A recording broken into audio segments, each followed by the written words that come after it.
Mr. Woolfe, 2 minutes.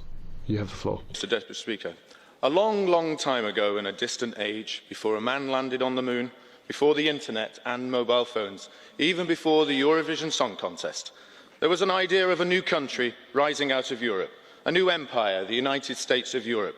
And in that new empire, there would be need for a new currency and also a new bank, the European Central Bank. That bank would improve the productivity, the employment chances, the opportunities for European citizens. We'll move ourselves forward to today.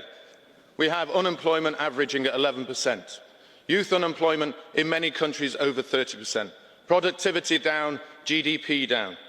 Today the world has moved on, but the European Union and its ideas haven't. They're stuck in the past. There are very talented people, and it's very sad. There are very talented people like yourself, Commissioner Hill, who are trying to complete an old idea from an old past into the modern world, all of which should give us one solution. Think of those countries outside of the Eurozone that are prospering. There are ideas better than the one that you already have today. Grazie. Onorevole Woolfe, c'è... Thank you. Mr. Woolfe. Mr. Woolfe, a blue card for you. From Mr. HÖKMARK. Will you accept a blue card? Thank you very much. I hear that you're longing back to the times of Hastings 66. But then you had the Vikings over you.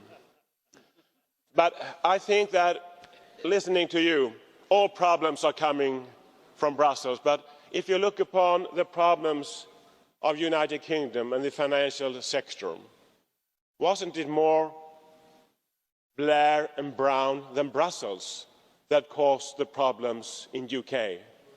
And wouldn't it be a fairly good idea if you have banks covering the European market to not have a jungle of different regulations, but one common that we decide on together? Can you tell me, do you prefer a jungle of different national regulations to one common that is opening up the market? Okay. Onorevole Woolfe, la sua Mr. Woolfe, please answer. Receive questions for you, Mr. Hökmark. One of the things that's very important is the idea that you say a jungle, which I say competitive regulations across the globe, has resulted in the fact that in the Eurozone you have high unemployment, high negative inflation, almost deflation, low productivity.